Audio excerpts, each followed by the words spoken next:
오늘도 저희들에게 귀한 날, 거룩한 날 우리 주님께서 허락하셔서 저희들로 하여금 믿음으로 주님 앞에 나와 예배하게 하시니 감사합니다. 신령과 진정으로 예배하는 자를 찾으시는 주님, 오늘도 우리 믿음의 성도들이 하나님 앞에 자신의 모든 마음과 뜻과 정성을 다하여 하나님 앞에 찬양을 드리고 기도를 드릴 때 주님께서 받으시고 하나님 영광을 드러내 주시기를 원합니다. 하나님, 특별히 오늘 우리가 하나님의 말씀을 받습니다. 이 말씀은 세상에서 들려오는 소리와는 달리 우리에게 소망을 주며 우리를 영적으로 소송케 하며 하나님 아버지께서 주시는 귀한 진리의 교훈이 오시오니 이 생명의 말씀, 구원의 말씀을 온전하게 듣는 이 자리가 되도록 성령께서 우리의 마음을, 우리의 생각을 붙잡아 주시고 인도하여 주옵소서. 그래서 전하는 자나 듣는 자나 다 함께 은혜 받는 귀한 자리 되도록 성령께서 역사해 주옵소서. 이 시간도 주님 앞에 모든 걸 맡기옵고 예수님의 이름으로 간절히 기도하여 싸움나이다. 아멘. 지난 주일 저는 믿는 자라고 하는 믿는 자가 무엇인가에 대해서 상고하면서 믿는 자라고 하는 것은 예수 그리스도가 바로 모든 것을 창조하시고 다스리시는 하나님이심을 믿고 또 그분의 주권을 인정하고 그분에게 자신의 모든 것을 맡기는 자가 믿는 자고, 또 자기 자신과 예수 그리스도와 진정한 사랑의 관계가 맺어져 있음을 확신하고 주님을 사랑함으로 모든 일들을 행하는 자가 믿는 자다. 이런 말씀을 제가 드렸습니다. 그런데 오늘 본문에 보니까 예수님의 11 제자들이 도무지 믿질 않는 거예요. 예수님이 부활하셨다고 엠마오로 내려가던 2 제자도 와서 이야기하고 막달라 마리아도 와서 얘기하고, 어쨌든 이 사람 저 사람 예수님께서 부활하셨다고 하는 것을 이야기하고 전해줬는데도 도무지 믿지를 않았습니다. 그런데 예수님께서 이 11 제자가 음식을 먹고 있는 자리에 나타나셨습니다. 아마 예수님께서 나타나셨는데도 그들이 알아보지도 못했을 겁니다. 그때도 그렇고요, 오늘날도 마찬가지인데 주님은 우리 믿는 자들 곁에 찾아오시고 늘 함께 해주시고 계시는데도 믿는 자라고 하는 나라고 하는 내가 주님을 몰라볼 때가 많다는데 우리 신앙에 문제가 있는 것입니다. 주님은 이러한 제자들을 향하여 믿음이 없는 것과 그리고 그 마음이 완악한 것을 나무라셨다, 꾸짖으셨다, 이렇게 성경은 말하고 있습니다. 그런데 여러분, 이 예수님께서 꾸짖어 주신 것은요, 사실 사랑입니다. 그리고 은혜라고 하는 사실을 깨달으시기를 주의 이름으로 축원합니다. 이걸 모르면요, 못마땅하게 여기게 돼요. 섭섭하게 생각하기가 쉽잖아요. 오늘날도 지금 저와 여러분들이 함께 이 자리에서 하나님 앞에 예배를 드리면서 하나님의 말씀을 듣는데, 어떤 분은 그 말씀을 들으면서 깨닫고 은혜를 받고 힘을 얻고 변화를 입으셔서 새로운 삶을 시작하시는 분이 계신가 하면, 어떤 분들은 지금 안 그래도 지난 엿새 동안 세상에서 시달리다가 왔는데, 힘들게 살아왔는데 내가 왜 교회까지 와서 이런 소리를 들어야 됐냐, 좀 내가 듣기 좋은 소리 좀 하면 어떠냐, 좀 기분 좋은 말씀 전해주면 누가 뭐라 그러느냐, 좀 가볍고 흥미있고 재미있는 말씀을 좀 들으면 좋지 않겠느냐, 그런 분도 계실 겁니다. 그런데 사랑하는 성도 여러분, 교회 나와서 그저 믿으십시오, 소망을 가지십시오, 다 될 겁니다, 다 낫습니다, 하면 됩니다, 불가능은 없습니다. 괜찮습니다. 잘 될 겁니다. 라고 하는 말씀만 듣게 되어지면 듣는 순간은 위로가 될지 모르겠어요. 흐뭇하고 편안하고 좋을지 모르겠지만 그런 말씀 듣고 세상에 나가면요, 백전백패입니다. 지금 세상은 치열한 전쟁터 아닙니까? 얼마나 치열한데요. 죽느냐 사느냐. 그런 험악한 세상에 나아갈 때는 그런 말씀들이 하나도 도움이 안 돼요. 능력이 안 된단 말이에요. 그래서 그런 말씀을 듣고 나가면 또 상처받고 또 시달리고 또 실패하고 또 실망하고 주저앉아 버리게 되고 결국은 한 번도 승리하지 못하고 구원을 하나도 이루지 못하고 주저앉게 돼서 그 다음 주에는 또 상처투성인 마음과 육신을 가지고 지쳐서 주여 또 당했습니다. 또 실패했습니다. 이러고선 예배를 드린단 말이에요. 그러나 오히려 반대로 지나간 한 주간 동안 내가 실패했어요.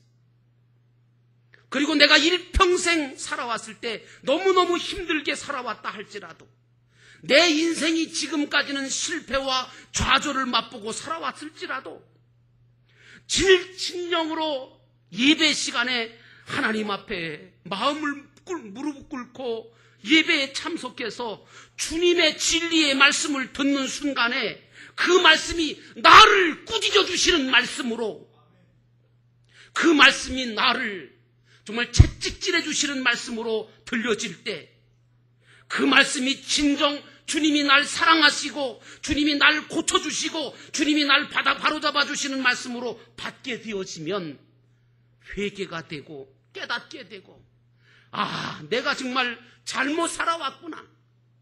내가 하나님이 원하시는 방법대로 살지 못했구나. 내가 주님의 뜻과 소원과는 다르게 살아왔구나. 그래서 실패했구나. 그래서 힘들었구나. 그래서 문제가 되었구나. 깨닫게 되시기를 주의 이름으로 축원합니다. 그리고 또한 하나님의 말씀을 들으면서 어떻게 사는 것이 주님의 뜻이며 어떻게 사는 것이 승리하는 비결이냐 하는 삶의 방편을 여러분들이 깨닫고 알게 되신다면 그거는요, 큰 은혜고 큰 축복인 줄로 믿습니다. 여러분, 그런 예배를 드리고 그런 말씀을 듣고 나면 한 주간이 행복해지는 거예요. 한 주간뿐이겠습니까? 계속해서 힘이 나지 않겠습니까? 뿐만 아니라 지금까지는 실패한 내 인생이 남은 내 평생을 강하고 담대하게 믿음으로 살아갈 수 있는 하늘의 힘과 지혜를 얻게 되는 줄로 믿습니다. 여러분, 그런 예배를 드리고 그런 말씀을 듣게 된다면 예배하는 한 시간 결코 헛된 시간 낭비가 아니잖아요. 그 시간이 세상에 무엇보다도 가장 귀한 시간이고 가장 가치 있는 시간이 아니겠습니까? 그 시간 주시는 말씀이 내 인생을 좌우하고 내 생명을 살리는 말씀이 된다면, 여러분, 그렇다면 세상 그 어느 곳에 가는 것보다 하나님 앞에 나와 예배드리는 게 낫잖아요. 여러분들은 이 자리에 무슨 우스개 얘기 들으려고 나오셨어요? 저는 설교 시간에 우스개 얘기 못합니다. 그런 거 기대하시려면 다른 교회 가시는 게 나아요. 여러분, 저와 여러분이 신앙생활을 하면서 또 살아가면서요, 하나님을 믿으면서 하나님께로부터 받지 말아야 될 벌 중에 벌이 뭔지 아세요? 그거는요, 바로 하나님께로부터 유기, 즉 내버려 둠을 당하는 거예요. 이거는 절대로 받으면 안 돼요.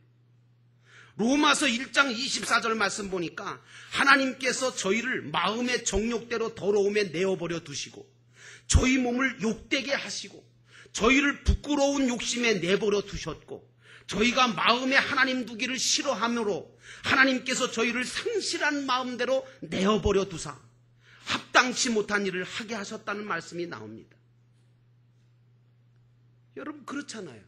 아마 여러분들 중에 옆집에 사는 다른 사람들의 자식이 잘못을 저지르면 불러다가 야단을 치거나 꾸중하시는 분 계십니까? 별로 없으실 거예요. 그런데 정작 내 자식이 잘못을 저지르게 되어지면 그거 그냥 내버려 둬야 됩니까? 내버려 두지 않지요. 데려다가 설득하든지 아니면 호소하든지, 그래도 말을 듣지 않으면 매를 들어서라도 바르게 가르치려고 하지 않습니까? 왜요? 내 자식이니까. 왜요? 부모니까. 그게 부모님 마음이거든요. 왜 그렇게 합니까? 그래야만 이 다음에 이 자식이 커서 세상 살아갈 때 남한테 피해를 주거나 손가락질 받지 않고 사람답게 살아갈 수 있기 때문이 아닙니까? 오늘 주님도 마찬가지예요. 오늘 제자들을 주님은 믿음 위에 세우고 싶으셨던 거예요. 혹시 여러분 중에 예배 드리시다가 제가 전하는 말씀이 때로는 강하게 그리고 예리하게 들리시거든 시험 들지 마시고요. 내가 지금 주님의 사랑을 받고 있구나. 그래도 주님이 나를 내버려 두지 않으시고 포기하지 않으시고 날 끝까지 사랑하고 계시는구나. 이렇게 생각하시고 말씀을 받으시기를 주의 이름으로 축원합니다. 그런데 오늘 예수님께서 제자들을 꾸짖으신 다음에 정말 중요한 말씀을 던지십니다. 꼭 유언과 같은 말씀인데 이게 무슨 말씀이냐 하면 바로 본문 15절에 나오는 말씀입니다. 너희는 온 천하를 다니면서 만민에게 복음을 전파하라는 말씀입니다. 여러분, 저와 여러분이 진정 주님을 따르고 주님을 믿는 자라면요, 복음 전파가 신앙의 도리고 사명이라는 사실을 깨달으셔야 돼요. 저는 이 말씀을 우리 영도교회를 향해서 주신 말씀으로, 저를 향해서 주신 말씀으로 받았습니다.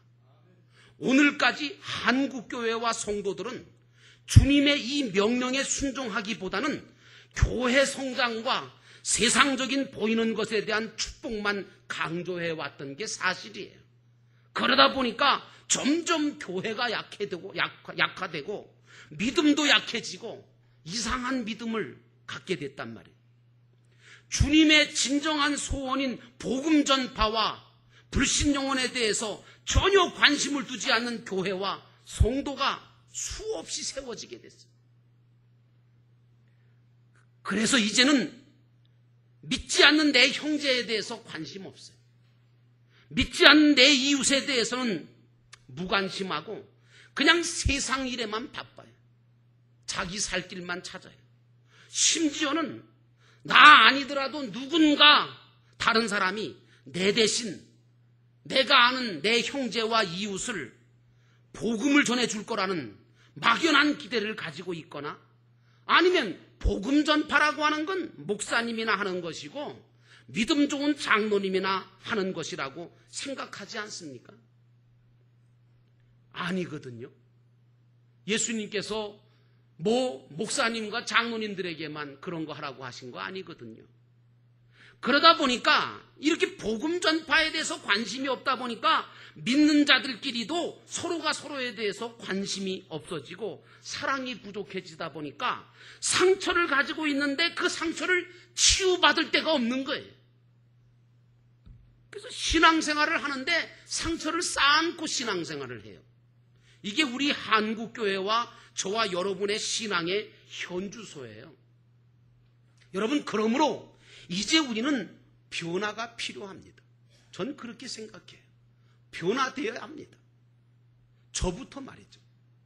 주님은 당신을 믿고 따르는 우리에게 가장 중대하고 첫째가는 본질적인 사명이 바로 복음 전파하여 불신 영혼을 구원하는 것이라고 가르쳐주고 계십니다. 그래서 우리 믿는 사람은요, 직장을 다니든 기업을 운영하든 장사를 하든 공부를 하든지 그 일을 통하여 복음 전파가 이루어지도록 해야 하는 겁니다. 여러분에게 하나님이 어떤 일을 하게 하셨다면요, 여러분은 그 일을 통해서 복음을 전파할 수 있는 역사가 일어나도록 여러분의 일을 잘 하시기를 주의 이름으로 축원합니다. 그저 그냥 하나님이 주신 일이 그저 돈이나 벌고 명예나 얻고 밥이나 먹고 나만 잘 살고 배부르고 만족스럽게 즐겁게 살라고 주신 일은 아닙니다. 복음을 전파하고 믿지 않는 영혼들을 구원하고 교회를 세우기 위해서 그 일을 여러분에게 맡기셨다는 사실을 기억하시기 바랍니다. 저는 그래서 앞으로 저희 영도교회의 모든 부서나 모든 조직이나 활동을 할 때 복음 전파하는 일과 불신 영혼을 구원하는 일에 집중이 되도록 여러분과 함께 이 교회를 새롭게 만들어 가려고 그래요. 여러분, 우리가 하는 일들이 복음을 전파하고 불신 영혼을 구원하는 일보다 더 우선적인 일은 없어요. 또 저는 앞으로 영도교회 안에 강력한 작은 교회들을 많이 만들어 가려고 합니다. 그것이 바로 속회 목장입니다. 저는 개인적으로 속회 목장을 통해서 복음이 전파되고 서로 사랑의 섬김과 나눔을 통해서 수많은 상처받은 영혼들이 주님의 사랑으로 치유될 수 있다고 생각하고 믿지 않는 불신 영혼들이 주님께 돌아오게 되는 역사가 수없이 일어날 것을 믿고 확신하고 있습니다. 저는 우리 교회가 크게 성장하거나 아니면 영도교회라고 하는 이름이 많은 사람들한테 널리 알려지거나 제 이름이, 제 명성이 알려지는 것보다 그거 원치 않습니다. 저는 그런 것보다 주님이 원하시는 교회가 되고 주님이 뜻대로 복음이 전파가 이루어지는, 그래서 날마다 구원받는 불신 영혼들이 많아지는 교회가 되었으면 좋겠습니다.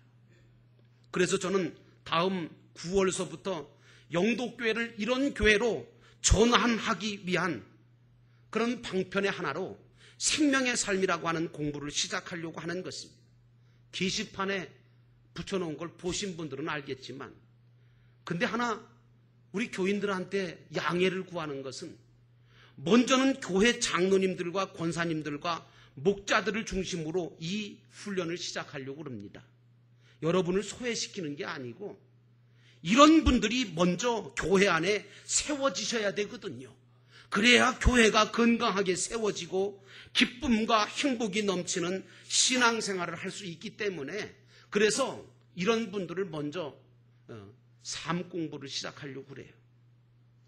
여러분, 나는 여러분들이 복음 전파에 눈을 돌리시기를 주의 이름으로 축원합니다. 우리가 왜 복음 전파를 해야 되는가? 또 하나의 이유가 있다면 그것은 우리 주 예수 그리스도께서 언젠가는 재림하여 오실 것이기 때문에 그렇습니다.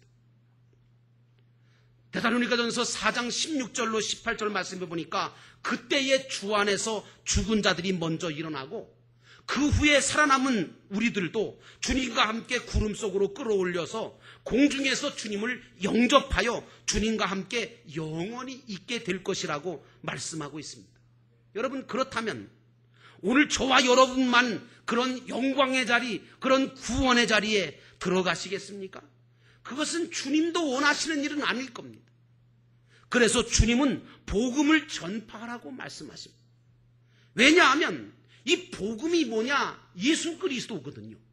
그 예수 그리스도를 통해서만 새로운 사람이 될 수 있고 구원이 가능하고 하나님을 만날 수 있게 되어지고 새로운 삶이 가능하기 때문에 이런 복음이신 예수 그리스도를 전해 주어야 할 사명이 택정함을 입은 저와 여러분의 사명이라는 사실입니다.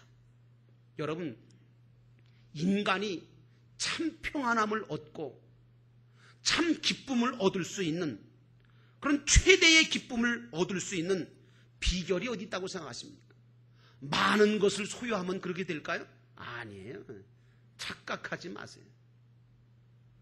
그것은요, 창조주 하나님과의 바른 관계를 회복할 때에 인간에게는 참 평안함과 참 기쁨과 인생의 보람이, 가치가 느껴지는 줄로 믿습니다. 이렇게 되려면 하나님과 화해가 필요한데 하나님과 인간 사이에 화해자가 되어주시는 분이 누구냐? 바로 예수 그리스도이신 줄로 믿습니다. 그러므로 복음이신 예수 그리스도를 우리는 많은 사람들한테 전해줄 수 있는 대로 전해주어야 합니다. 오늘까지 우리 삶 속에서 복음을 감추고 살아왔다면 이제 여러분 그 복음을 꺼내서 여러분의 삶을 통하여 다른 사람에게 그 복음을 전해주시는 여러분 되시기를 주의 이름으로 축원합니다. 왜? 그 복음을 전해줄 때, 예수 그리스도를 전해줄 때에 그 사람 마음속에 하늘의 평안함이 임하게 되고 그 사람의 마음속에 참 기쁨과 인생의 가치관이 바뀌어지기 때문에 그렇습니다. 복음을 전해줄 때에 그들의 상처받은 그 모든 상처가 치유될 수 있으며 하나님 아버지께서 부르시는 그 부르심을 받게 되기 때문에 그렇습니다. 그러므로 사랑하는 여러분, 복음 전파는 가장 귀한 사역이고 가장 해야 할 사역입니다. 복음을 전하다가 부끄러움 당할까봐 걱정하지 마십시오. 부활하신 주님이 책임져 주십니다. 복음 전하다가 손해보고 고독해질까봐, 친구를 잃을까봐 걱정하지 마세요. 우리를 죄악에서 구원해 주신 주님께서 책임져 주신다 그런 얘기. 우리가 복음을 전파하면 주님은 어떻게 하시겠다고 본문에 말씀하십니까? 역사하시겠다는 거예요. 너희가 예수 그리스도라고 하는 그 복음을 전하는 그 현장에서 하나님은 구원의 역사를 일으키시겠다는 겁니다. 표적이 따르게 하시겠다는 얘기입니다. 예수님의 이름으로 귀신도 쫓아내게 만드시고 새로운 방언도 말하게 하고 뱀을 집어 올리기도 하고 어떤 독한 것에도 해를 받지 않고 살아남을 수 있게 만드시고 병든 사람에게 손을 얹은 즉 낫게 될 거라고 말씀하고 있습니다. 언제요? 복음 전파할 때. 그러므로 복음 전파는 최대의 축복이라는 사실을 잊지 마시기를 주의 이름으로 축원합니다.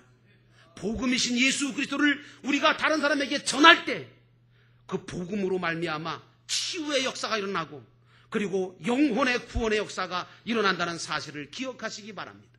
그러므로 복음 전파는 내가 사는 방법이고 내 이웃을 살리는 방법이고 내 가정과 교회가 살고 이 나라와 이 민족이 살 수 있는 가장 지름길이라는 사실을 우리가 발견하면서 오늘 여기 계신 여러분 모두는 복음을 소유한 자가 아니라 이제는 그 소유한 복음을 전하는 증인 되시기를 주님의 이름으로 축원합니다.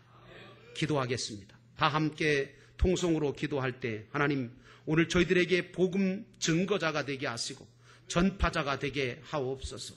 하나님 세상의 모든 사람들이 아버지 우리가 복음을 전파함으로 하나님의 사랑을 알게 하시고 믿게 하시고 회복되게 하시고 치유되게 하시며 하나님이 함께 하시는 역사가 일어나게 하옵소서. 오늘 이 시간 다 같이 함께 통성으로 기도합니다.